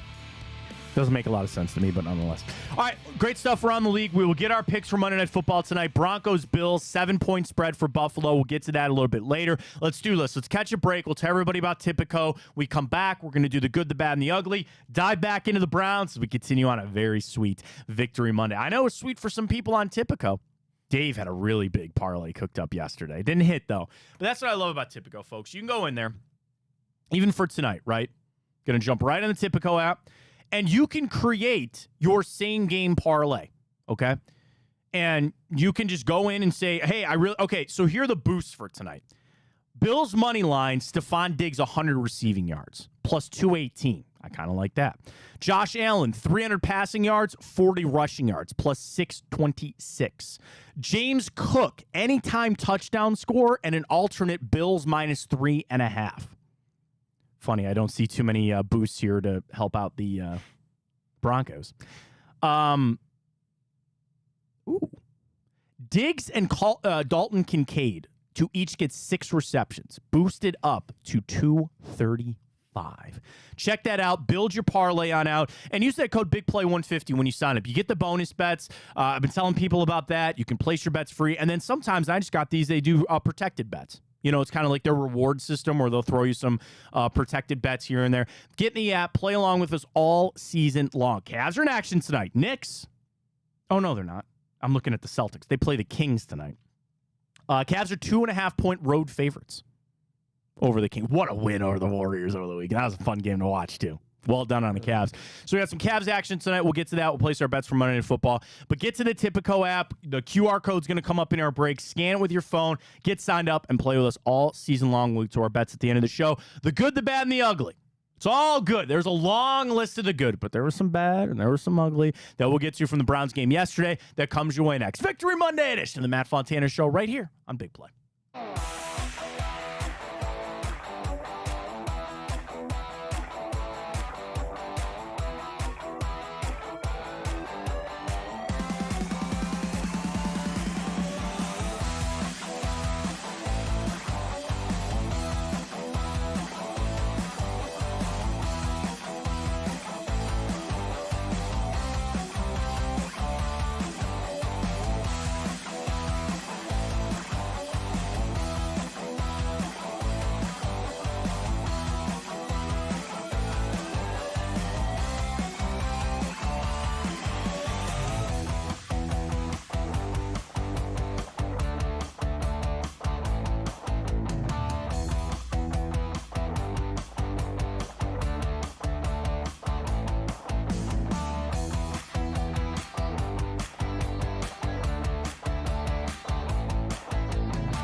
Just busy watching videos and stuff. This is what goes on behind the scenes. Yeah, watch me fall off this chair. Welcome back. Hey, how's it going? Hi. Sorry, my computer's dying. My bad. It's okay, Matt. Sorry. I got busy watching an Eddie Guerrero clip. Unfortunately, we're not going to do time hop today, but morning on his day, like, I passed away this day so many years ago, but there's a video of Vince doing it. Oh, down. I got, that big alert when your battery's going to die in your computer. I was like, I'll plug it in eventually. And crap, we're coming back. All right, we're back. Welcome back. How's it going? Matt Fontana Show right here on Big Play. Victory Monday edition, as we always do on Monday. Let's get to a little good, the bad, and the ugly for the Browns as they get a nice win over the Baltimore Ravens. Now, I start by saying, Ryan, as it should be, that there's a lot of good on this list after the game, but there is some bad, and there's a little bit of ugly that we'll get to. So we start with the good, and I just run down the list as how I tweeted it out. Number one, Myles Garrett seems to have the Ravens number. I tweeted this out. 8.5 career sacks in 12 games against the Baltimore Ravens. It's not just the numbers of the sacks, but it's the importance of them. It's the impact that they have on the game. When is he getting these sacks? In the third and fourth quarter? Is he putting Lamar Jackson down? Even just, and this is a stat that there's probably no way to quantify that. What is his impact on the play calling? What's his impact on where Lamar looks or where he's trying to run out? So really super impressed with Myles Garrett as he just continues to always have the number for the Baltimore Ravens. And the thing about Myles, he's squarely in the conversation now for DPOY. I mean, I know there's that stat that's floating around. So TJ Watt passed JJ Watt for the most sacks in their first career, 100 games. Myles' stat yesterday was he joined a list of pretty much all Hall of Famers of guys to have 7 consecutive 10-sack seasons. So he started his career with 10 sacks in every season. That speaks to, number one, longevity. He's had injuries, the suspension, the car crash, but for the most part, he's been out there playing. And then, of course, productivity, consistency, they're all there with Myles Garrett. And again, on that list, and there were guys that had like 8 and 9 consecutive seasons of 10 or more sacks. But of that list, every one of them was a Hall of Famer except for Jared Allen. And he's probably going to go in soon. So I'm not saying that that's stamped Myles Garrett to be a Hall of Famer, but he wins DPOY. He's there. I would say it's probably him and TJ Watt as the favorites. Would you agree? Micah's there on some statistical things, but I don't know. I just feel like Micah Parsons is getting lost in this whole thing. Yeah, I'd agree that it's most likely going to come down to TJ and Myles, and obviously my vote is Myles. But man, just from I don't think he's really going to get it, but from an eye test, and I know you're a big fan too, man, is Max Crosby electric. Oh, and here's the thing. He is making the splashy plays. I mean, he makes plays He's that everywhere. You go, wow. And yeah, his motor, you're right. Max Crosby deserves to be in that conversation, absolutely. Next up for the good, Greg Newsome. I can only imagine that was something on Greg's mind. And when you're a defensive back, you dream of getting interceptions. There's an old joke that DBs are just failed wide receivers. And there's just always, and it's not true, but there's always a joy of carrying the football, getting the football. And for those guys, when they were in high school, they probably were two-way players and they played on offense. So there's always that dream of getting the picks. And Greg Newsome, there was this emergence of MJ Emerson. And I felt like there were some people like, oh man, Greg Newsome is a little expendable now or all that. I think Greg Newsome has been a great player for the Browns, especially as living up to the hype as a first-round pick. He's not a bust. Let's just start right there. And that's a low bar, right? Just to be like, hey, just don't be a bust. Greg Newsome has been a really good player for this team. I know last year, the going into the slot, how that all impacted his game. He's making play. And yesterday, I hope that got him off the schneid. You know what I mean? I guess that was where I was going to start. Got him off the schneid. He got his first pick, and he basically helped the Browns get a win. I don't say won the game for him. But that was a hell of a job. I know it was a tip. It's not like it was a read or he, made some spectacular catch going down the field. Ball's in the air. He got it. He returned for the touchdown. Well done for Greg Newsome. David Njoku. And not even so much on the receiving. Ryan, they needed him to block yesterday. You were down to your 4th and 5th offensive tackles. You needed your tight ends to block yesterday, and David Njoku did that, let alone just being that safety blanket for Deshaun Watson, making the plays that he needs to. Will David Njoku ever ascend to being the level of George Kittle or Mark Andrews or, dare I say, Travis Kelce? I don't know. But I'm fine with him being the 6th best tight end in football. And I think he's got the talent to do that. He's certainly, paid to do that. And they just got to give him the football a little bit more. There were some stats about Watson before the season about his time in Houston that said he never threw to the tight ends. He never, in his career at Houston, had a tight end get more than 40 receptions in a season. And I felt like that was going to change this year. Maybe put the cart before the horse. Watson hurt a little bit. But that is a connection on top of the next guy that I'll get to on the good list that I want to see them continue to build on, is Watson throwing to David Njoku. Good offenses have a good tight end. He is certainly one of them. Made some big plays yesterday. Amari freaking Cooper. I might as well just in permanent marker, not on my computer screen, but write him in. Every week he's on the good. Every single week Amari Cooper is on the good. I tweeted it out this morning, right? It's scary. I would be afraid to think about this offense without Amari Cooper. He is maybe not putting up the numbers as some of these other gaudy receivers, but his impact on the offense is to a Tyreek Hill level. It is to a Devontae Adams or a CeeDee Lamb or any of the guys in Philly. Again, the numbers aren't there, but what he does for this offense is incredible. I got worried. I thought he got banged up yesterday. There were a couple of routes I saw him run. It looked like he was being just a little gingerly. Still showed up. He's a first down machine. He's a downfield threat. I'm ready to say, Ryan, that might be the best trade the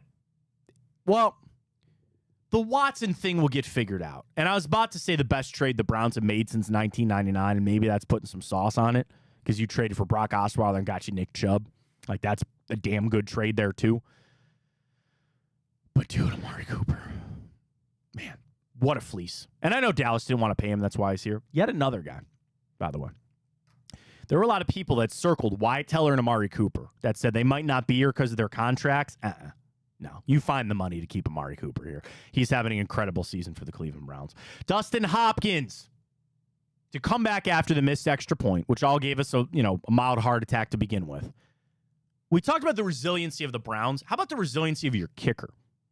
Right? We feel like Dustin Hopkins is our guy. Kicking, more than maybe any other position in football, is so mental. I know that he knows how to put a ball through the uprights, but it's the fortitude. It's even watching the Jets last night, like Greg Zuerlein. And Greg Zuerlein, I wouldn't say he's the best kicker, because people would go with Butker there in Kansas City, or maybe Evan McPherson or Dicker the kicker or whatever. But a lot of the veteran guys, you ran with them because they just had this mental toughness. Why did Mason Crosby last in Lambeau with the Packers for so long? Because he was resilient and he kept coming back. That's what I hope they could find with Dustin Hopkins. Dustin Hopkins is not a rookie. He's kicked a lot in the NFL. But what is he doing? He's building up this, I missed a kick, I'll make another one. That's fine. And now you have the confidence of your team with him. Him to come back after that missed extra point was I don't want him to miss the extra point. But what that builds for him is so great. And it just changes everything. We don't have to worry about kicker. It is so great to see. So Dustin Hopkins certainly making my good list. I wrapped it up with always the fun one, crab cakes. Very good. Do you like crab cakes? Never had one. What? Never had one. I would say I would make you one, but you don't want. Okay, let me ask you this. Do you like Old Bay seasoning? Yeah, that's good. Okay. Just making sure. Because they're all over that in Baltimore. I saw it. Their sponsorship in there. I love Old Bay. Crab cakes are. Do you like seafood? Do you like seafood? Yeah. I mean, there's certain gross things. Oh, sure. Seafood's pretty interesting looking. No, for the most part, yeah. Crab cakes are delicious. They're amazing. So they're on the list. And the fact that the Bengals lost yesterday, that all made my good list. To the bad list, MJ Emerson. I'm just going to be critical for a second. I have the utmost confidence in MJ Emerson. That is a steal of a pick, and he's a hell of a player. He had a bad game yesterday. Bad game. Couple really bad angles. Really bad angles. I know Delpit got burned on that one, too. And then the penalty a little bit later on. Rough game, but here's the thing. You have it in a win. Learn from it and get better. And that's what I'm assuming MJ Emerson is going to do. I'm still really high on MJ Emerson. I am. And now if Denzel Ward is going to miss time, which, well, let's get to that on the bad, the neck injury. Oh,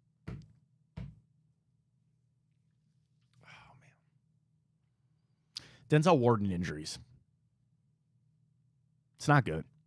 It's not good. Now, he cleared concussion protocol yesterday, but it seems to be the physical stuff. And it's weird for me to say it's football. I understand that's how you get hurt playing football. I know that. But, like, you know, a shoulder on a tackle, a concussion on a tackle. Like, if I could just create a world where Denzel Ward only ever covered, that'd be fine. And I know defenses and defensive coordinators, they hate that. They love corners that want to get in there and tackle. And I think Ward has kind of changed his game a little bit, where it seemed like early in his career, he was out to prove people wrong on that, where he wanted to show people he would get in there and get his nose in there and make some plays. I don't know if I need that anymore. And I think he has shifted his change, and he's still getting hurt, man. That's bad. I'm not going to make a mountain out of a molehill on this right now. Watch that closely. I'm a little concerned about that. Other bad was the flags. And the JOK one was holding. The Newsom one, dude, was so bad. It was so bad. The NFL officiating, the new flavor of the month is illegal contact. Defensive holding has kind of always been a thing. It's not even DPI anymore. Do you want to know my conspiracy theory? You got it? I'll start doing that while I do it, too. Here's my conspiracy theory on the illegal contact. People were so pissed at the NFL over defensive pass interference. You call it too much. You're doing it here. It's not right. Okay, fine. We'll flip it. It's illegal contact now. Instead of a spot foul, it's a 5-yard penalty and automatic first down. Is that more palatable? Is that easier to swallow? Now, granted, they are two different things. Illegal contact is meant to be before the pass is thrown. You hit a guy, DPI, ball in the air. I understand they're two completely different calls. But tell me that all of a sudden, all the big calls are defensive illegal contact. They all are. Or holding, which are kind of the same thing. Like, it's weird. And I'll always complain about the consistency, and you're supposed to have the letter of the law. This is what defensive holding is supposed to be. This is supposed to be what illegal contact is.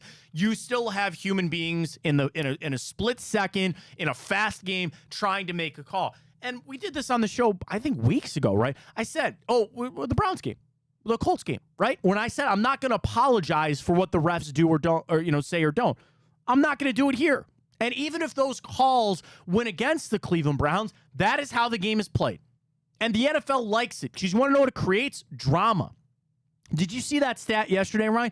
There were 6 games yesterday. 6 that came down to the final play in one way or another. Game-winning field goal or a last-minute pass. Let me see.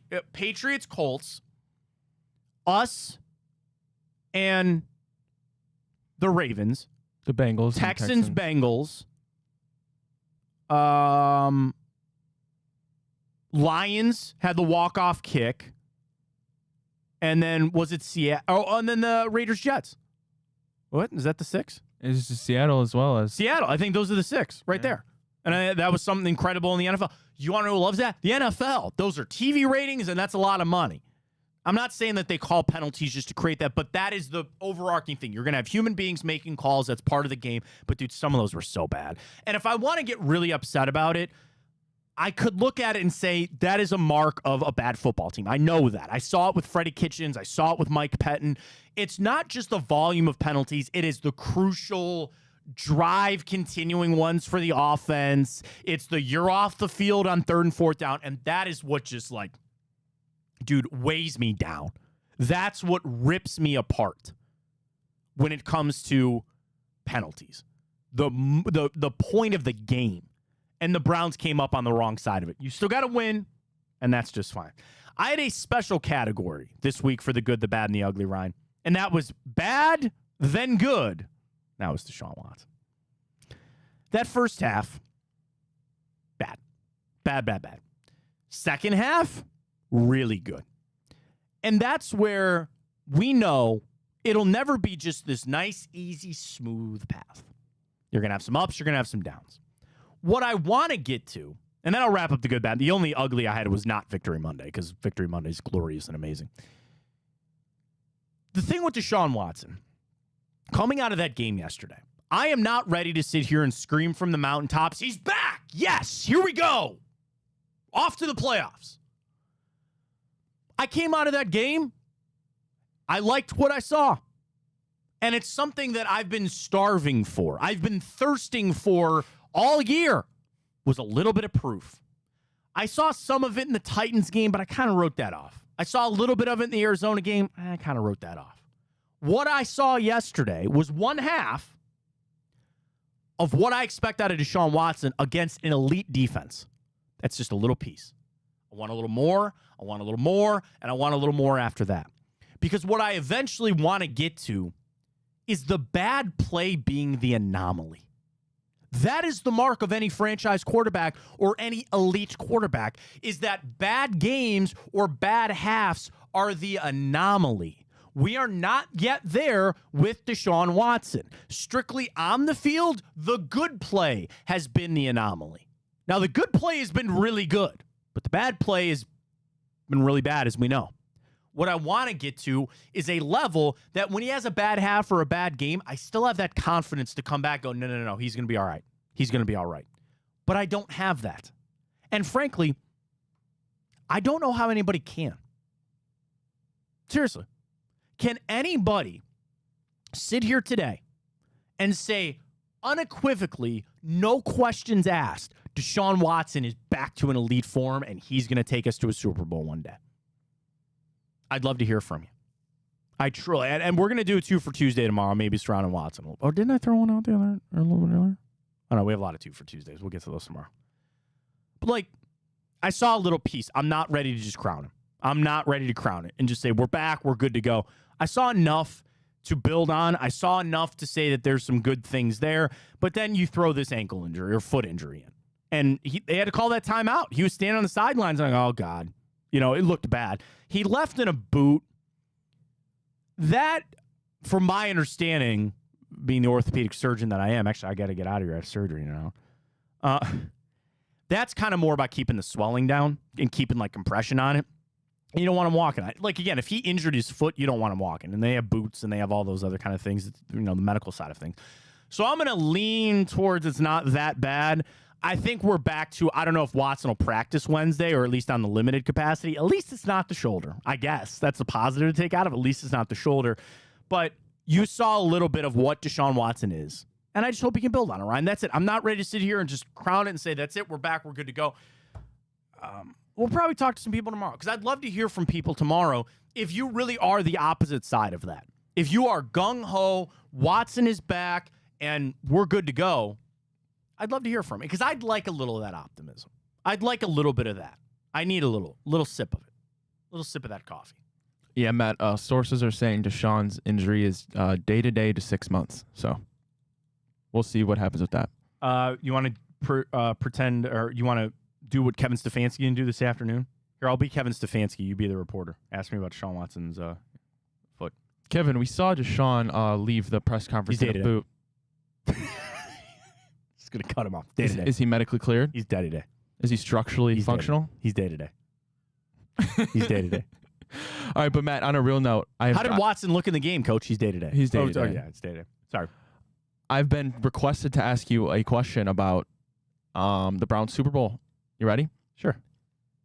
Would you let your son be the quarterback for Michigan? No. What? Nope. I didn't even get the words out. No, I know what the question is. Don't worry about it. For a Browns Super Bowl, would you let your son be the quarterback at Michigan? Cavs 2.5 tonight. I feel like you know the answer is yes, but you don't want to say it. Yes, you would. For a Browns Super Bowl? Yeah, you would. That's a lie. Mm-mm. That's a lie. Mm-mm. That's a lie. What? I'd rather the Browns just go win a Super Bowl. Why is it got to come in like some lucky, fluke thing? In a hypothetical scenario where they never would if you don't let your son play quarterback at Michigan.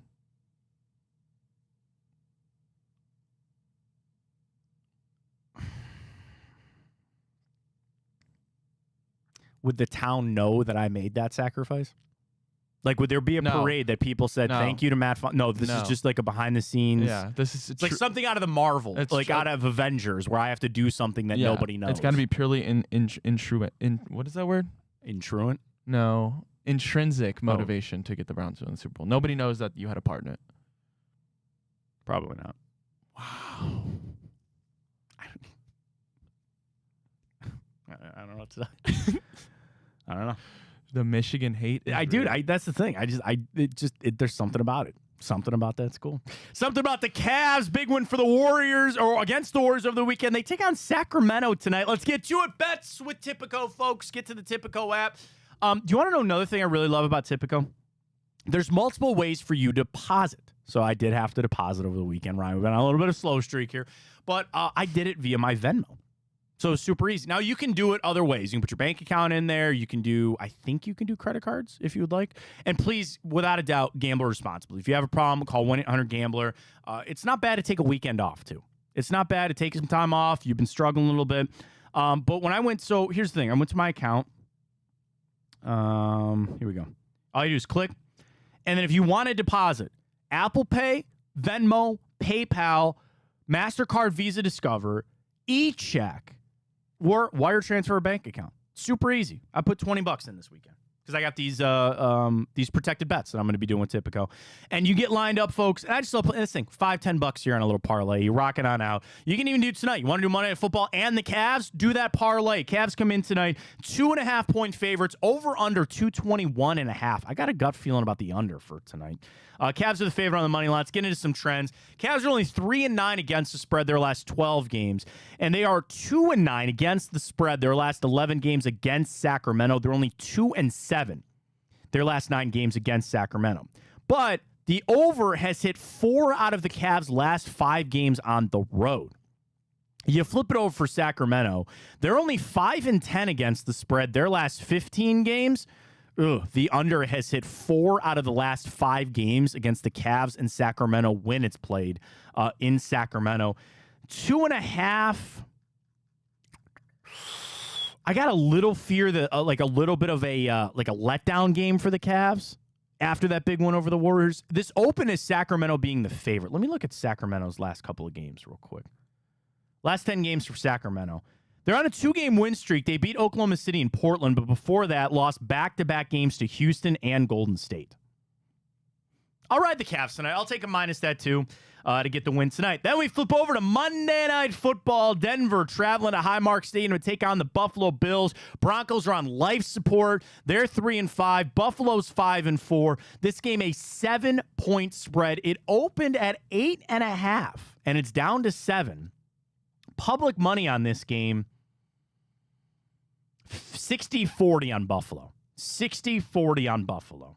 Trends. Denver's only 2-6-1 against the spread their last 9 games. They are 0-7 against the spread their last 7 games against Buffalo. They're only 1-5 straight up in their last 6 games against Buffalo, and 1-6 their last 7 games when they play at Buffalo. Denver's 1-7 straight up their last 8 games on the road, so they're all bad. Buffalo has not covered in their last 5 games, but they are 16-3 straight up in their last 19 games at home. And as I mentioned, they own the Broncos. 6-1 against the spread their last 7 games when they play Denver. Over has hit 7 out of the last 10 games between the Broncos and the Bills. Over-under tonight is at 47. That's kind of high, Ryan. All right, let's place it. I have it at 7 on Tipico. Will you give me the hook? Absolutely. I want the half. I hate the half. I hate even. I want my money. 7.5 Broncos Bills. Place your bet. Oh my God, it's 56. Holy cow, we gotta go. I'm gonna buy down a little bit points, so I think I'm gonna do a little parlay here. I'm gonna do Buffalo minus 4.5 as well as a Dalton Kincaid anytime touchdown. Do you want him at 7.5 though? No. Okay. Are you taking Denver? Denver plus 7.5. Yeah. Yeah, I'm taking them too, actually. That's my gut feeling. Denver, ride it out. Bracket your favorite video game franchise of all time. Call of Duty is out. We got big news on Grand Theft Auto. I almost said Call of Duty because it's mine. Your favorite video game franchise of all time. Vote on that. We'll post it up at Matt Fontana's show. Great Victory Monday. Don't go anywhere. Chico coming up 12-2. Tonight, Hanford, Greg and Blake Williams, Reflog Show. Keep it locked here on Big Play and enjoy the hell out of your Victory Monday. For Ryan Tyler, I am Matt Fontana, and as always, take it easy.